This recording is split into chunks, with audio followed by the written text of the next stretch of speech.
Hey, you ever walk into a room, say hi, maybe even try to make a little small talk, and yet you just feel like you're blending into the wallpaper? Like Hmm. you're there, but nobody's really seeing you? I know I've definitely had those moments. Oh, absolutely. It's funny how that happens, isn't it? You put yourself out there, you try to connect, but sometimes it feels like the message just isn't getting through. Exactly. And for ages, I used to think it was something fundamentally wrong with me, you know? Like, what's wrong with me? Right. Like, am I just incredibly boring? But what if it's not some huge personality flaw, but actually a bunch of these tiny, almost unconscious things we all do? Uh-huh. Little habits. Little habits that might be sending out the wrong signals, making people kind of look right past us. Maybe you've noticed some of these in yourself too. It's fascinating because these signals are often so subtle, you might not even realize you're doing them. But they can add up, They really can. and they really shape how others perceive you and how they, well, interact with you. Right. It's like we're all broadcasting on these subtle channels, and sometimes our antenna isn't quite pointed in the right direction. Huh, good analogy. But the cool thing is, these aren't set in stone. Once we start to notice these little quirks, we can actually play around with them. It's not about becoming some totally different person, but more about letting your real awesome self come through. Absolutely. Like a little bit of self-discovery, really. Understanding the little nuances of how we connect or maybe don't connect with each other. Yeah. These aren't necessarily bad habits, just maybe not the most effective ones for making the connections you're hoping for, you know? So today we're diving into some of these subconscious habits. We're going to explore some of the sneaky reasons why you might sometimes feel overlooked. Okay. Hopefully we'll have a few of those aha moments where things click into place. We're talking about everything from where your eyes are looking to whether you're actually hearing what the other person is saying. It might be a little bit, oh no, I do that. But hopefully it'll be super helpful. Yeah. It's all about becoming a little more aware of your own behavior and how it lands with other people. So where should we jump in? Start untangling some of these fascinating subconscious habits. Let's start with something I know a lot about. The fine art of mentally checking out. You know that feeling. Oh, do I ever? Someone's chatting away, maybe about their latest DIY project or, I don't know, the complicated family history of a reality TV star, and your brain just drifts. Uh-huh. You're nodding, throwing in a yeah, totally. But inside, you're debating what to have for dinner or replaying that awkward text you sent earlier. Sound familiar at all? Small chuckle. Oh, absolutely. It's that classic glazed over look, isn't it? Your Yeah. body's there, but your mind is taking a little vacation. It really has. And, people are surprisingly good at picking up on that, even if they can't quite put their finger on what it is. Oh, they totally can. It's not just the blank stare, it's the slight pause before you answer, right? The delay. The lack of any follow-up questions that show you were actually listening. Yeah. Your whole vibe just subtly whispers, my brain is currently occupied with other more important matters. Yeah. Sorry, not really here. I used to do this all the time, especially if I was feeling a bit anxious in social situations. My mind would just be racing, and actually focusing on the conversation felt, well, impossible. Maybe you've experienced that too. Oh, for sure. And then anxiety can create this whole cycle, right? The more anxious you feel, the busier your mind gets, and the harder it is to be present. Exactly. Then feeling disconnected just makes the anxiety worse. It feeds itself. Totally. But for me, the real shift happened when I started actively trying to be curious, even if the topic seemed about as thrilling as watching paint dry. Chuckles. Right. I challenged myself to find something, anything interesting about it. It's like that saying, even a broken clock is right twice a day. If someone's going on about, say, the intricate world of competitive bird watching, instead of just zoning out, I'd think, okay, what kind of birds? What's the judging criteria? What's the drama in the bird watching community? Uh-huh. Finding the drama. I like it. Suddenly, you're not just waiting for the story to end, you're actually a little bit invested. That's such a great way to put it, actively engaging your curiosity. It really can transform an interaction from something passive to something you're actually participating in, even if the topic isn't your usual cup of tea. And it's amazing the subtle shift in energy that creates. When you're genuinely curious, people can feel it. Oh, definitely. They sense that you're truly listening, and it makes them want to share more. It's like you're throwing them a conversational lifeline of interest. Have you ever noticed that? Definitely. When you're truly present and engaged, it makes the other person feel heard and valued. And yeah, that encourages them to connect with you more. It makes a huge difference. Okay, let's move on to something else I was practically a professional at. Negative body language. Yes. The posture police are here. Picture the classic human turtle, shoulders hunched up around your ears, arms crossed like you're guarding a secret, head down, avoiding eye contact at all costs. Yep. Seen it. In it. That used to be my go-to stance at any social gathering. Sound familiar to anyone listening? That posture really does communicate a sense of withdrawal, doesn't it? It's like you're physically building a little wall between yourself and everyone else, a little fort. Totally. And in my head, I thought I was just being inconspicuous, blending into the background. But what I didn't realize was that my body language was basically shouting, "Do not approach. Enter at your own risk." Right. Danger zone. It was like I was wearing an invisible keep out sign. Have you ever felt like that? Just sort of closed off. Yeah, and the human brain is so wired to pick up on these nonverbal cues. Confidence, or even just an open and approachable posture, tends to draw people in. On the flip side, that closed-off body language can unintentionally create distance. Like you said, it pushes people away. I had this light bulb moment at a networking event. I was standing alone, clutching my lukewarm drink, feeling completely invisible. So awkward. The classic networking boast. Totally. Then a friend came over and jokingly said, "Hey, stand like you've got good news." Oh, I like that. It sounded so silly, but I tried it. I straightened up a bit, relaxed my shoulders, uncrossed my arms. I even tried to fake this inner feeling of quiet confidence, like I knew a really good secret. Just projecting it. And you know what? People actually started coming up and talking to me. It was wild. See? That's such a powerful example of how even a small change in your physical presence can really shift how others perceive you. It's not about pretending, like you said. Yeah, not at all. But about projecting a sense of openness and engagement. Maybe something you could try too, if you're listening. Exactly. I didn't suddenly become the life of the party, but my body language wasn't actively pushing people away anymore. It made me seem more approachable, more available for connection. Yeah. It's like adjusting the volume on your social signals. Have you ever felt that shift yourself, just by changing posture? Oh, absolutely. It really is about creating a physical presence that invites interaction rather than unintentionally repelling it. Big difference. Okay, let's dive into the world of conversations. Specifically, the super important role of asking questions. Crucial. I've definitely been guilty of swinging between two extremes here. Either oversharing my entire life story or becoming a total conversational ghost, just nodding and giving one-word answers. Anyone else been there? Oh, yeah. Both of those approaches can create an imbalance in the conversation, can't they? Totally. Oversharing can feel really one-sided, while not asking questions can make the other person feel like you're just not interested at all. Oh, man, the oversharing. I have this one particularly embarrassing memory of a first date where I was so nervous, I just filled every single silence with rambling stories about myself. Oh, no. I think I even recounted the intricate details of my childhood pet's dental surgery. Totally irrelevant. Chuckles. Okay, that's specific. The poor woman looked like she was mentally planning her escape route. It hit me later. I hadn't asked her a single thing about herself. Have you ever had a conversation like that, where you just talk at someone? It's so easy to get caught up in your own nerves and focus on what you want to say, but sometimes that means we forget to actually connect with the other person, properly connect. Right. And I realized that showing genuine interest in someone is actually the most attractive thing you can do in a conversation. Definitely. It's not about having the most amazing stories. It's about making the other person feel like they're interesting. Yeah. When you don't ask questions, it's almost like you're unintentionally saying, my inner monologue is way more fascinating than anything you have to say. Not on purpose, of course, but that's the vibe it can give off. It really can. And it can bring the conversation to a standstill. The other person might share something, but if you don't follow up with any questions, the conversation just kind of hangs in the air. Yeah, it just dies. It makes it really hard for any real connection to form. Where do you go from there? I came across this cool idea.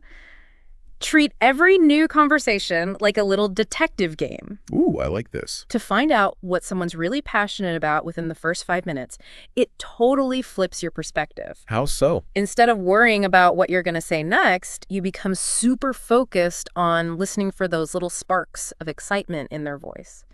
Maybe you could try that sometime. Find the spark. That's a fantastic approach. It really shifts the focus outward and encourages you to be a detective of human interest. Yeah. Love that. Yeah. When you ask people about the things that light them up, their hobbies, their dreams, what makes them tick for, You're not just filling the silence, you're making them feel seen and remembered. Exactly. And when someone feels seen and heard, they naturally feel more connected to you. It's like you've given them a little shot of conversational validation, and that's a pretty powerful thing. Have you noticed that in conversations you've had? It truly is. It's huge. Now, let's move on to something a little more subtle, but just as important. Mismatched energy. This can be a tricky one because it's often completely unintentional. Oh, yeah. This one has definitely tripped me up more times than I'd like to admit. It's that awkward moment when you walk into a room and your energy level is just totally out of sync with everyone else's. Mm-hmm. A vibe clash. I remember showing up to this really chill get-together, soft music, people having quiet chats, and I was still buzzing from a super high energy event. I practically bounced through the door like the Kool-Aid man, ready to party. Oh, no. Cool. Cue the awkward silence. Anyone ever done that? Just misread the room entirely. Ooh, that's a classic energy mismatch scenario. It can definitely create a sense of awkwardness and make it hard for people to connect with you in that moment. You stick out, but maybe not in a good way. Totally. It wasn't that my energy was bad. It just didn't fit the vibe. It created this weird friction, and I could practically feel people subtly shifting away. It's like trying to do a jig at a poetry reading. Yeah, exactly. And it works the other way around too, doesn't it? How do you mean? Reacting with humor or a lighthearted comment when someone is sharing something really vulnerable can also create a disconnect. Oh, right. It can make the other person feel like you're not really taking their emotions seriously. Have you ever experienced that or maybe done it? Absolutely. I've definitely been guilty of that nervous deflection, trying to crack a joke when someone needed a listening ear. Mm-hmm. And while my intentions were good, I didn't want them to feel bad. It probably came across as dismissive or just weird. Matching energy isn't about becoming a chameleon and exactly mirroring everyone around you or suppressing your own personality. That's not it. No. It's more about tuning into the overall emotional atmosphere of the situation and adjusting your own energy in a way that creates a sense of rapport and understanding. Reading the room. Right. It's about meeting people where they are. It's that unspoken dance of social interaction. And when the energies align, conversations just seem to flow so much more easily. Have you ever felt that effortless flow when it just clicks? Yes. It really fosters a sense of comfort and allows for deeper connection because everyone feels like they're on a similar wavelength. It's smooth. Okay. Next up, the fascinating world of eye contact. Or, in my past, the Olympic sport of eye contact avoidance. Chuckles. The eye dodge Olympics.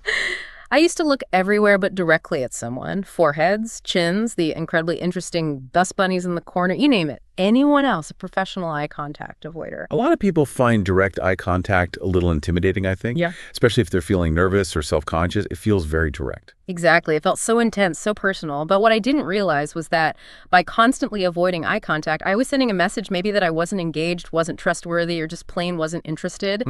Even if the words coming out of my mouth were friendly. Have you ever gotten that impression from someone who avoids eye contact, that they're just not quite there? Oh, yeah.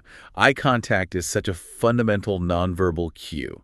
It signals engagement, attentiveness, and sincerity. A lack of eye contact can definitely make people feel like they're being ignored or sometimes, that you have something to hide. I remember reading this tip from someone online who said, don't look into someone's eyes. Look at them like you're smiling with your eyes. Ooh, I like that. Gentle. That little reframe made a huge difference for me. It wasn't about staring someone down, but about making a gentle, friendly connection. Maybe that's something we could all try. That's a wonderful way to think about it. It softens the intensity and really focuses on the connection aspect of eye contact. Maintaining soft, consistent eye contact with natural little breaks helps people feel seen and acknowledged, not a stare down. And it actually made me feel more grounded and confident, too. It's like you're directly acknowledging their presence. Plus, it keeps you more focused on the conversation instead of getting distracted by those incredibly fascinating dust bunnies. And seriously, try not to make intense eye contact with inanimate objects. It can be a little unsettling for others. Chuckles. Solid advice. Good tip. Ah. Now let's talk about another subtle but significant nonverbal cue. The ghost smile. Ever encountered one of those? Oh, yes, the ghost smile. I was practically a black belt in that one. The polite little upturn of the lips that doesn't quite reach the eyes. The mouth smiles, the eyes don't. The smile you put on when you feel like you should smile, but you're not actually feeling any genuine warmth or happiness, just duty smiling. It's that perfunctory smile, the one that just feels a little bit empty. And as you mentioned, people are surprisingly adept at picking up on the difference between a real, genuine smile and one that's just for show. I remember a friend once, jokingly, but also kind of seriously, told me, "You smile like you're being held hostage." Ouch. Brutal honesty. Ouch. But you know what? She was right. My smile didn't match what was going on inside. It was just this automatic, not quite there expression. Have you ever felt like your smile wasn't quite landing? And that disconnect can be a little confusing for others. They might sense that something isn't quite right, even if they can't put their finger on exactly what it is. It feels Yeah. off. Yeah, it does. Genuine smiles, on the other hand, involve the whole face, especially the muscles around the eyes. The Duchenne smile, they call it. Exactly. They create this feeling of warmth and connection. But a ghost smile, it can actually feel a little off, like you're not being completely authentic. Maybe you've picked up on that from others too, that little flicker of doubt. Our brains are so clever at reading those micro-expressions. Even if we're not consciously analyzing it, we pick up on those subtle cues that indicate a real emotion versus one that's being performed. We just know. So the trick is to try and conjure up a genuine feeling, even a small one, before you smile. Think of something pleasant, a funny memory, anything that brings a little bit of warmth. Access the feeling. That genuine feeling will translate into a smile that lights up your whole face and feels so much more welcoming. No more hostage smile. Precisely. It's about aligning your outward expression with your inner state to create a more authentic and engaging interaction. Let it be real. Okay, this next one really resonated with me.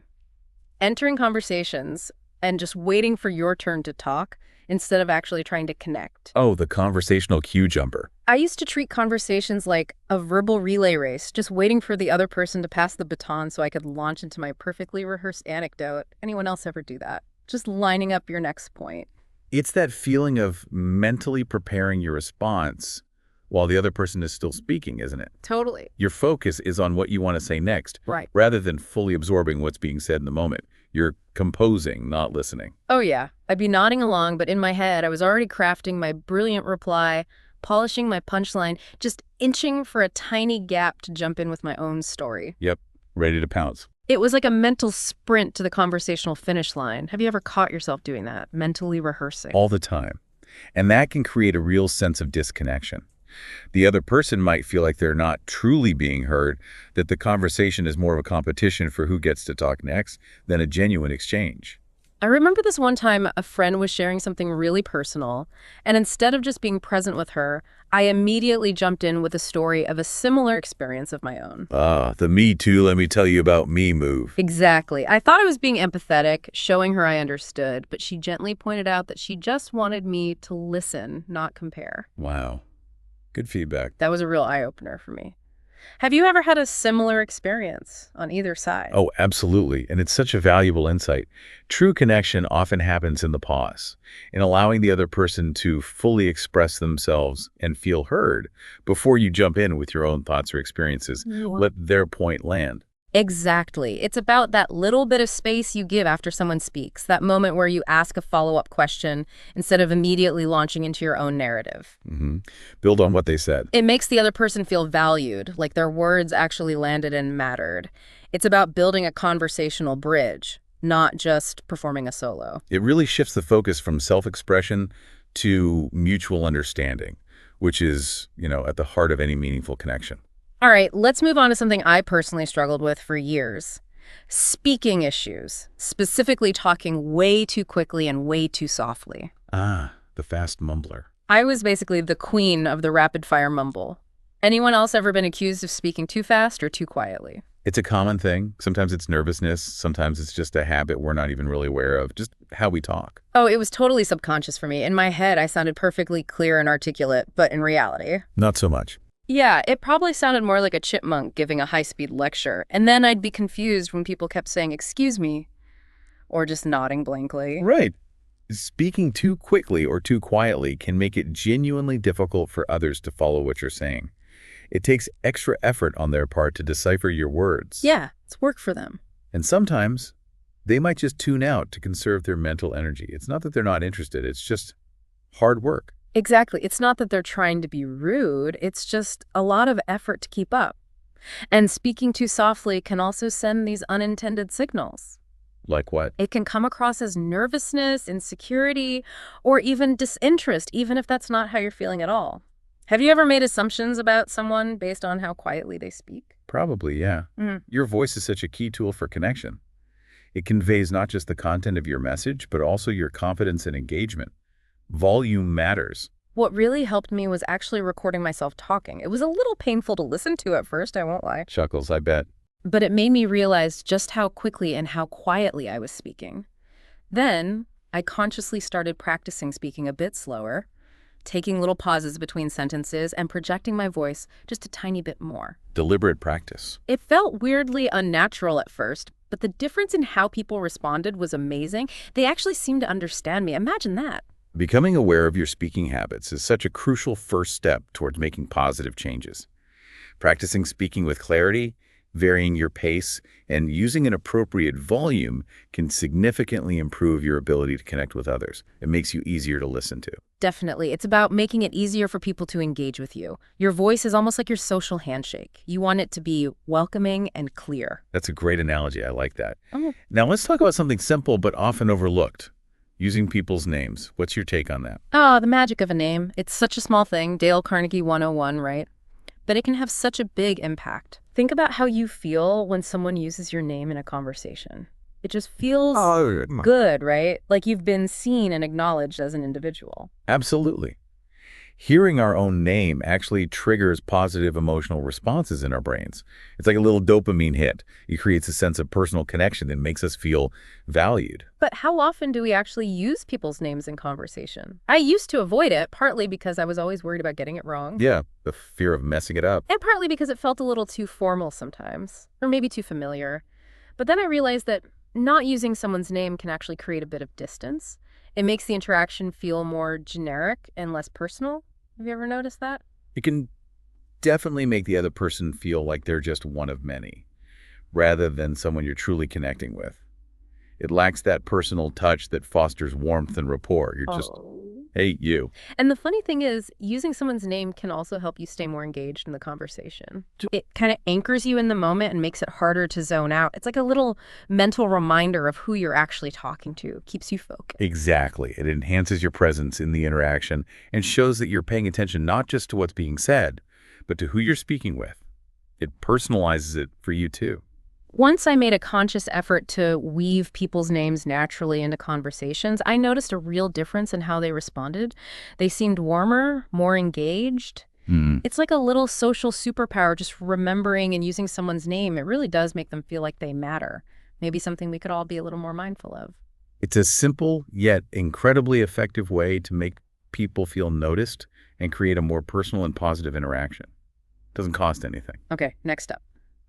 The sometimes tricky territory of always agreeing and never really having your own opinion. The people pleaser trap.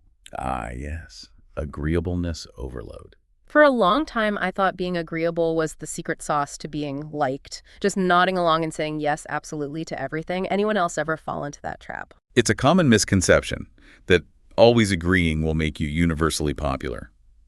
While it might avoid conflict in the short term, it can have some unintended consequences down the line. Yeah. Makes you a bit bland. Exactly. I thought I was being easygoing and likable, but what actually happened was that I became kind of forgettable. Right. We don't stand out. Like I didn't really stand for anything. I became the conversational equivalent of a yes man, or in my case, a yes woman. Have you ever felt like you faded into the background because you always agreed?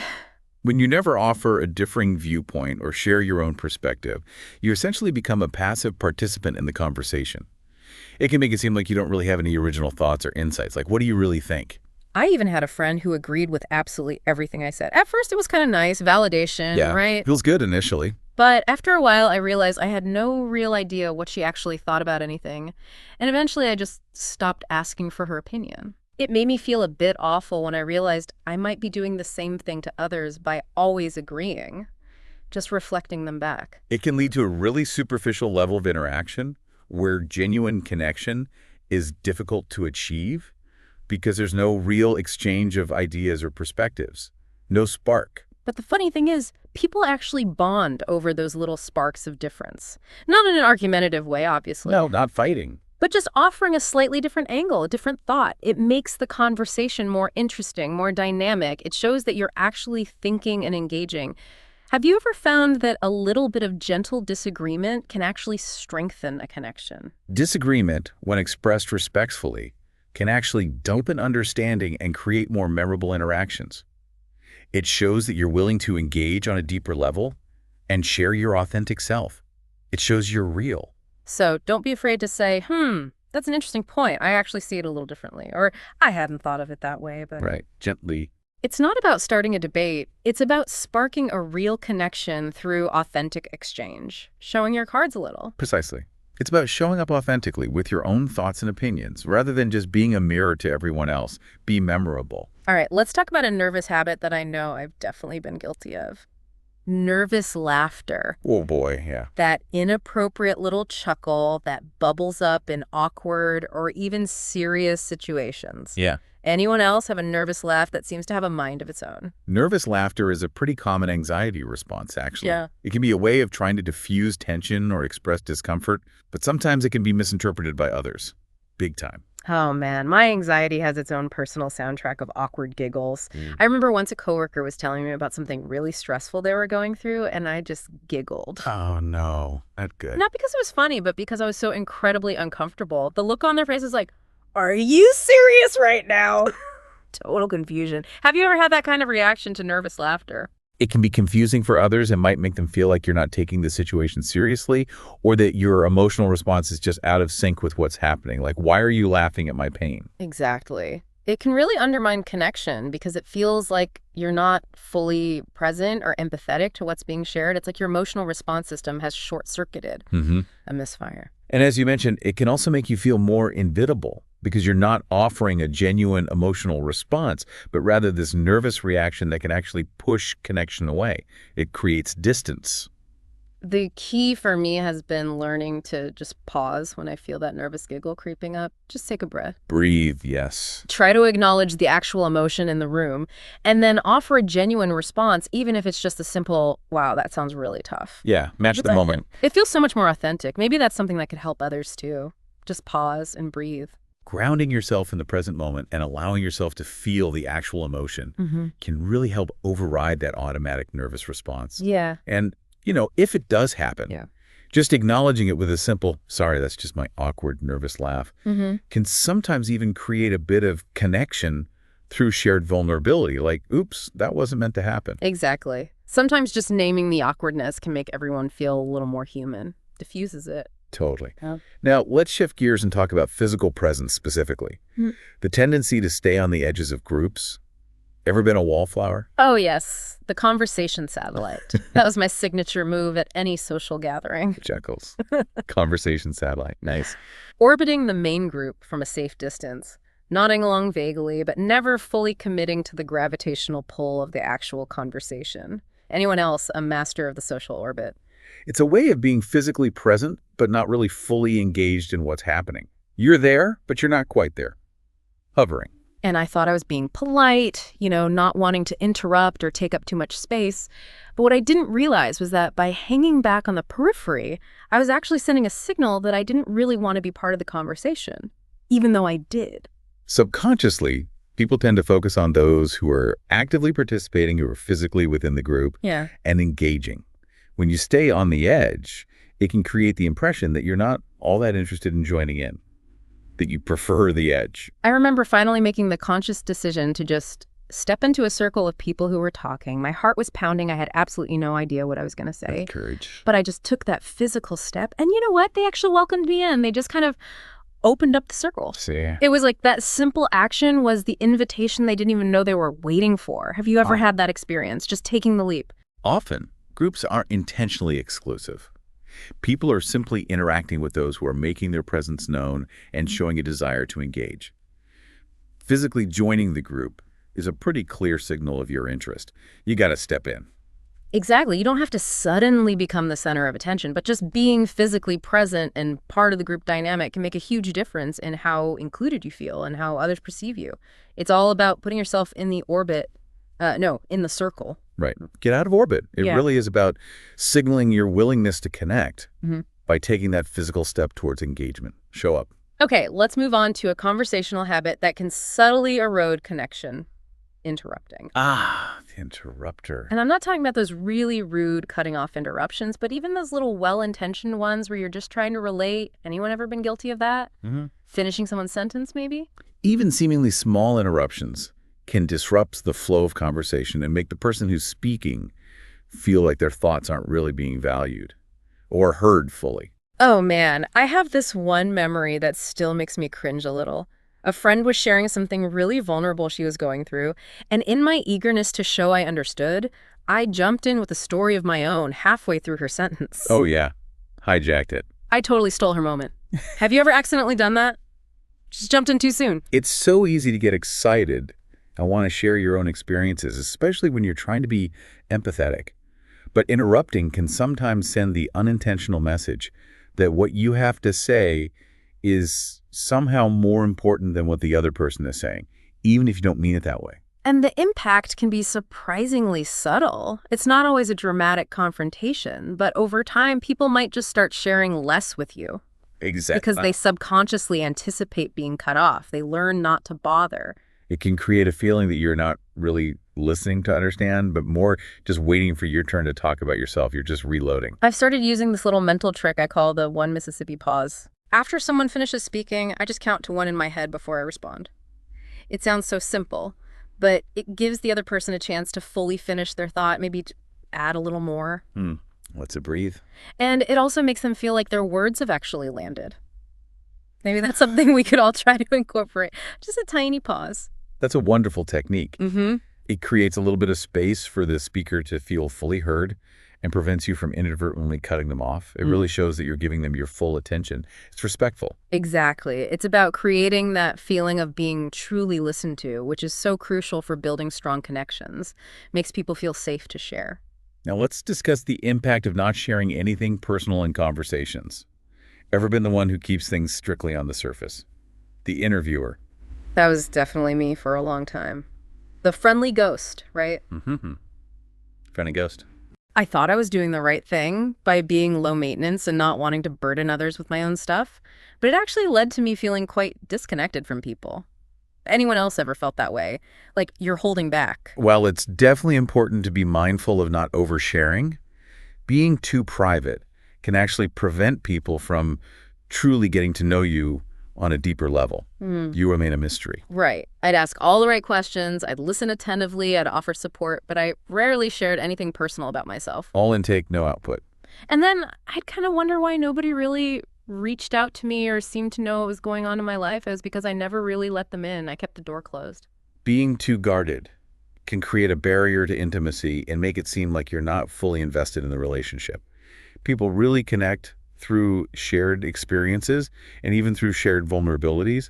That's where the glue is. It doesn't have to be deep, dark secrets, right? Not at all. But just sharing little snippets of your own life, your own experiences, your own feelings, that's what makes you feel real and relatable to other people. It kind of invites them to connect with the human, imperfect you. Sharing those personal details, even small ones, creates a sense of reciprocity and encourages others to open up in return, fostering a much deeper level of connection. It's a two-way street. So don't be afraid to say something like, I've actually been feeling a bit overwhelmed lately too, or, oh, that reminds me of something similar that happened to me. Little self-disclosures. It's those little moments of shared humanity that really help build those stronger bonds. Makes you less of a ghost. Precisely. It's about allowing yourself to be seen and known, flaws and all, being relatable. And finally, let's touch on what happens after the conversation. The often underestimated art of following up, or sometimes the lack thereof. The follow-through, or lack of it. This was a big learning curve for me. I'd have really great conversations with people, even exchange contact info, but then I just kind of wait for them to reach out. Anyone else in that wait and see camp? Ball's in their court. Relationships really do require effort, don't they? Not just that initial spark of connection. Following up shows that you actually valued the interaction and that you're interested in maintaining the connection. Yeah. It shows initiative. Exactly. I figured if they were really keen on hanging out again, they'd make the effort. But what I didn't realize was that not following up can send this unintentional message of disinterest, even if that's not how you actually feel at all. It can definitely create the impression that the initial connection wasn't as meaningful to you as it might have been to the other person. Yeah. Like, oh, guess they didn't really care. I remember bumping into someone months after we'd had a really engaging conversation, and they said, I just figured you weren't that interested in keeping in touch. Ouch. Yeah. They kind of stung because I actually was. I just never actively showed it. I dropped the ball. A simple follow-up message, just a quick text or email, hey, great chat the other day, can make such a significant difference in nurturing new connections and showing that you value the other person. Since then, I've made a conscious effort to actually follow up, even if it's just a quick, hey, it was great meeting you the other day, or referencing something we talked about. Keeps it warm. It keeps the door open and shows that you're genuinely interested in building a relationship. It's that little bit of effort that says, hey, you matter. It really demonstrates that the connection you made was significant enough for you to invest a little more time and energy into it. It solidifies it. So there you have it, a bit of a peek into some of those quieter, more subconscious habits that might sometimes make you feel like you're fading into the background. A whole bunch of them. And remember, this isn't about pointing fingers or saying anyone's doing anything wrong. It's really just about shining a light on these little things so we can all make more intentional choices if we want to. Absolutely. It's all about self-awareness and understanding the subtle ways we communicate and connect or disconnect with each other. You don't need a massive personality makeover. No way. Just maybe a few gentle tweaks to those underlying signals, small adjustments. Exactly. Whether it's being more present in conversations, opening up your body language, showing genuine curiosity by asking those questions, trying to match the energy of the moment, making a little more eye contact, offering a real smile, truly listening when others are talking, speaking a little clearer, using people's names, sharing your own thoughts and experiences, responding authentically, stepping into the group dynamic, letting others finish their sentences, sharing a little bit of yourself, or even just sending a quick follow-up message. Wow, that's quite a list we covered. It is, but these small shifts can actually have a pretty big impact on how others perceive us and how we connect with them. It really boils down to taking up a little bit more social space, sharing your authentic self, and actively engaging in the present moment when you're with others, showing up fully. So here's a little something to think about as we wrap up.